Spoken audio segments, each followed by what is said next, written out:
नमस्कार सगळ्यांना. मी आज खव्याचे गुलाबजाम करते. खव्याचे गुलाबजाम करण्यासाठी मी पहिल्यांदा खवा बनवून घेते घरगुती आणि मग त्यापासून मी गुलाबजाम करते. तर पहिल्यांदा मी इथे जाडबुडाच्या कढईमध्ये 2 लिटर दूध पूर्णपणे रेग्युलर आपण जसं तापवतो तसं तापवून घेते आणि ते आटवत ठेवते आणि ते आटवताना सतत ढवळत राहायचे. कडेने जी साय आलेली असते ती त्याच्यात मिसळून घ्यायचे वारंवार. जेव्हा जेव्हा ती साय येईल तेव्हा तेव्हा ती कडेने गरम असतानाच ती काढून ढवळत राहायचं आहे. आणि याच्यानंतर त्याचा रंग असा गुलाबीसर येतो. आता तुम्ही बघू शकता, हा असा थोड्या वेळाने मी शूट केलं आहे तर हा रंग असा आला आहे. असं आटवत ठेवल्यानंतर हे असं दिसतं. आता ह्याला अजून थोडा वेळ लागेल. साधारण 1 तासाभरात आपल्याला असा हा खवा मिळतो. मीडियम गॅसवर ठेवायचा. हाय गॅसवर ठेवला तर सतत ढवळत राहायला लागतं, अजिबात कुठेही हलायचं नाही. थोडासा खाली लागला आहे कारण मी मध्येच हाय ठेवला होता गॅस. आता हा मी थंड करत ठेवते. आपला खवा तयार झालेला आहे. आता खवा किती झाला आहे हा साधारण मी मोजून घेते, म्हणजे आपल्याला त्याच्यामध्ये मैदा मिसळायला सोपं जातं. आता 2 लिटर दुधापासूनचा खवा मी तयार केला आहे.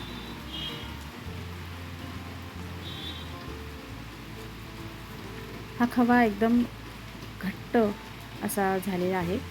हा मी 2 दिवसापूर्वी केलेला होता खवा. 2 दिवसानंतर मी गुलाबजाम करते. जेव्हा मी खवा बनवला त्या दिवशी न करता मी फ्रीजमध्ये 2 दिवस ठेवला, फ्रीजरमध्ये, आणि मग तो मी आता फ्रीजरमधून काढून त्याचे गुलाबजाम करते. हा एकदम घट्ट असा खवा झालेला आहे. याच्यापासून तुम्ही मोदक बनवू शकता किंवा बर्फी एखादी बनवू शकता, पण मी इथे गुलाबजाम करते. तर मिक्सरमध्ये अर्धा अर्धा असा मी वाटून घेते. आता हा एकदा फिरवल्यानंतर हा असा थोडासा कणकण त्याच्यामध्ये साईचे कण असे आहेत, तर मी पुन्हा एकदा फिरवून घेते. आता हा बारीक तर झाला आहे, पण हा सॉफ्ट नाही आहे. तर सॉफ्ट करण्यासाठी आपण त्याच्यामध्ये दूध घालूया. जर तुमचा खवा सॉफ्ट असेल बाजारातला तर तुम्ही दूध न घालता तुम्ही डायरेक्ट मैदा घालून बनवू शकता. माझा हा खवा जास्ती घट्ट झाला होता आणि फ्रीजरमध्ये ठेवल्यामुळे तो जास्ती कडक झाला होता. तर मी थोडं थोडं दूध घालून मी हा खवा वाटून घेतलेला आहे. हा दुसरी बॅच आपण करून घेऊया. याच्यामध्ये पुन्हा थोडंसं दूध घालून वाटून घेते बारीक. आता एकदम सॉफ्ट झालेला आहे बघा, बघू शकता.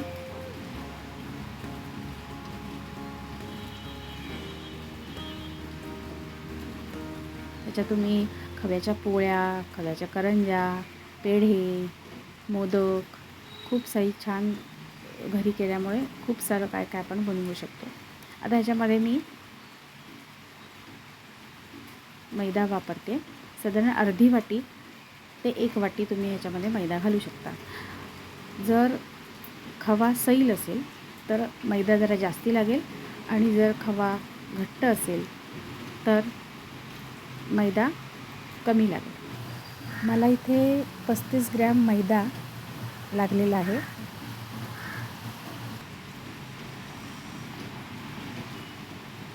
तीनशे ग्रॅमला 35 ग्रॅम मी टाकलेला आहे. हा छान एकजीव करून घ्यायचा, मळून घ्यायचा. आता इथे आपण पाक तयार करूया गुलाबजामसाठी. इथे मी 5 ते 6 वाट्या पाणी घेतलेलं आहे जाडबुडाच्या पातेलीमध्ये.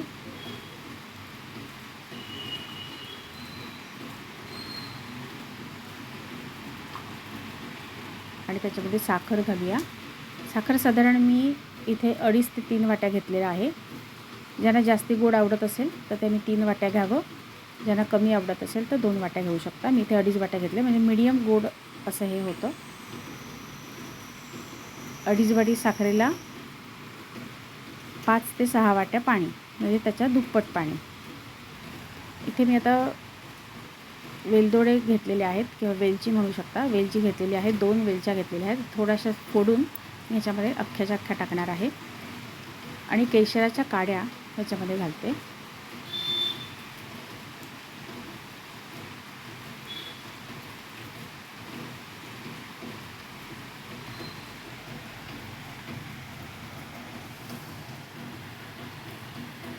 गॅस लावला आहे आणि हा असं थोडासा ढवळून घेऊया. आता साखरेचा पाक होईपर्यंत म्हणजे साखर विरघळेपर्यंत आपण हे खव्याचे तुकडे करून घेऊया आणि मग त्याला आपण गुलाबजामचा आकार देऊया. ज्यांना गोल आवडत असेल त्यांनी गोल करू शकतात आणि ज्यांना लंबगोल आवडत असतील तर लंबगोल करू शकतात, म्हणजे आडवे जे लंबगोल ओव्हल शेप म्हणतो तसे. आता मी ते ओव्हल शेपमध्ये मला खव्याचे गुलाबजाम आवडतात म्हणून मी तसे करते.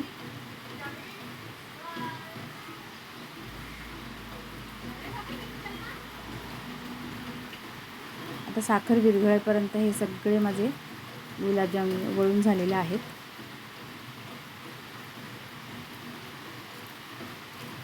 आता आपल्याला तळण्यासाठी कढई लागेल. आता इथे ऑलमोस्ट पाक तयार होतो आहे. साखर पण बरीचशी विरघळली आहे. थोडं मी दुसऱ्या गॅसवर शिफ्ट केलं आहे. आता इथे गॅसवरती मी कढई ठेवून ते तुपात तळून घेणार आहे. मी इथे तूप साधारण 2 ते 3 चमचे मोठे घेतलेले आहे.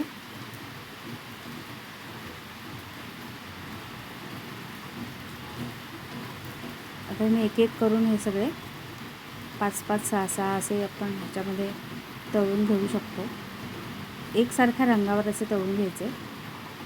आपण टाकल्या त्याला हात लावायचा नाही, पण जर पातळ कढई असेल तर थोडंसं ते हलवायला लागतात. जाड बुडाच्या कढईमध्ये असेल तर काही हरकत नाही.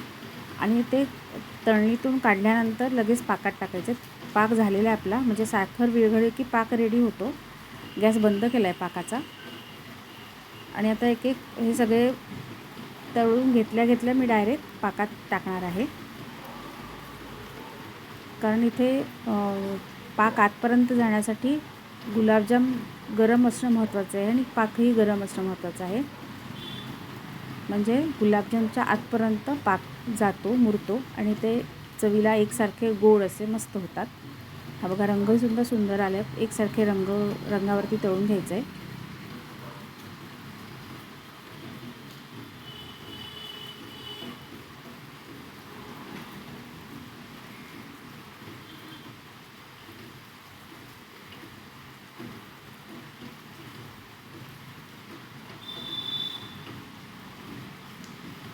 आणि गुलाबजाम तयार झाल्यानंतर त्या दिवशी जर थोडेसे खायचे असतील तर खाऊ शकतात, पण तुम्ही झाल्यानंतर फ्रीजमध्ये नक्की टाका, कारण ते खव्याचे आहेत.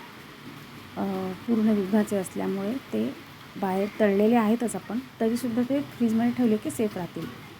तर त्या दिवशी थंड नॉर्मल टेम्परेचरला आल्यानंतर आपण फ्रीजमध्ये ठेवणार आहोत.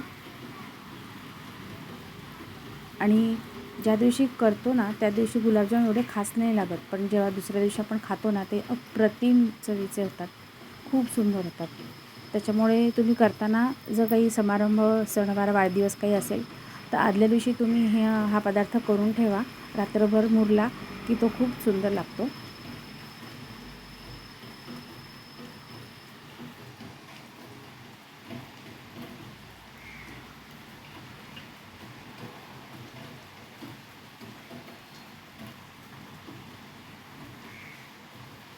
आता हे 3 लास्ट जे गुलाबजाम आहेत ना ते मी नुसते तळून घेतलेत आणि नुसते खाण्यासाठी ठेवलेत. मला हे नुसते खायला प्रचंड आवडतात, खूप सुंदर लागतात. तुम्ही कधी ट्राय केलं आहे का मला नक्की सांगा. आणि तुम्ही कुठल्या गावातून हा व्हिडिओ बघताय त्या गावाचं नाव मला कमेंटद्वारे सांगितलं तर मला खूप बरं वाटेल, मजा येईल.